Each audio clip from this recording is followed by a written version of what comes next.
আমার ভাগ্নির বয়স 12 বছর। তার কি এখন পর্দা করা ফরজ এবং সর্বনিম্ন কত বছর বয়সের ছেলের সাথে দেখা দেওয়া জায়েজ আছে? অনুগ্রহ করে জানবেন। আপনার ভাগ্নির বয়স যদি 12 বছর হয়ে থাকে, দেখতে হবে সে প্রাপ্তবয়স্ক হয়েছে কিনা। মেয়েদের প্রাপ্তবয়স্ক মিন শুরু হলে শুরু হয়, তাহলে সেক্ষেত্রে প্রাপ্তবয়স্ক হতে পারে 12 বছর বা তার আগেও।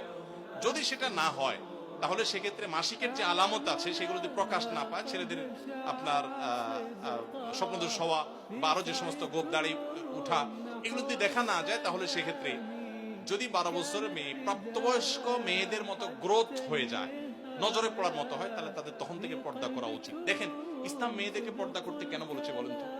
আমাদের সমাজের অনেক ভাইরা এখনো মনে করে ইসলাম মেয়েদেরকে বলছে বোরকা পরে চলতে, পর্দা করে বলতে, কই পুরুষদেরকে তো এত কষ্ট করতে বলে নাই, তাহলে ইসলাম মেয়েদের প্রতি জুলুম করছে। মায়ের চেয়ে মাসির দরদ বেশি দেখান না?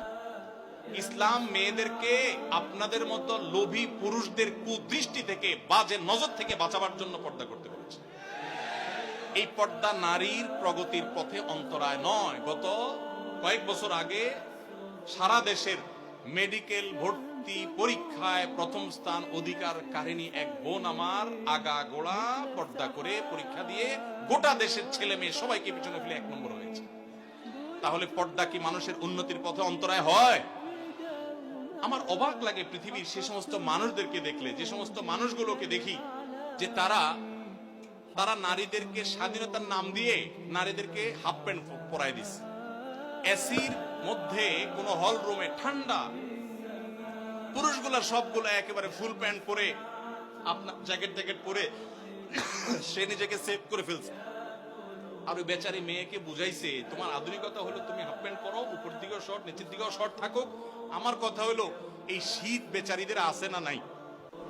না শুধু পুরুষদের শীত আছে? শীতের ঠান্ডা খাওয়াইতেছেন তারা আধুনিকতার নাম দিয়ে। আমি এর আগে বলছি, মিডিল ইস্টে অনেক পুরুষ আছে নামাজ কালাম ঠিক মতো পড়ে না, বিড়ি সিগারেট খায়, অনেক উল্টা পাল্টা করে, অনেক হারাম কাজ করে, কিন্তু বউরে পর্দা ঠিক মতো রাখে। কেন জানেন? কারণ কি জানেন? নামাজের গুরুত্ব যে বুঝলো না, সে বউর পর্দার গুরুত্ব এত বেশি বুঝলো কিভাবে? কারণ হলো সে জানে একজন নারীকে খোলামেলা ভাবে যদি বাহিরে পাঠানো হয় বা পুরুষদের মধ্যে তিনি যদি আসা যাওয়া করেন, বেশিরভাগ পুরুষরাই তাকে নিয়ে মনে মনে কি চিন্তা করে? খারাপ চিন্তা করে।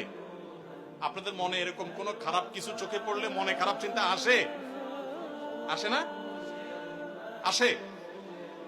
তাহলে তো আপনারা স্বীকার করছেন। তাহলে আপনি যদি আরেকজনের মেয়েকে খোলামেলা বা একটু অশ্লীল পোশাকে দেখার পর আপনার মনে বাজে চিন্তা আসে, এবার আপনার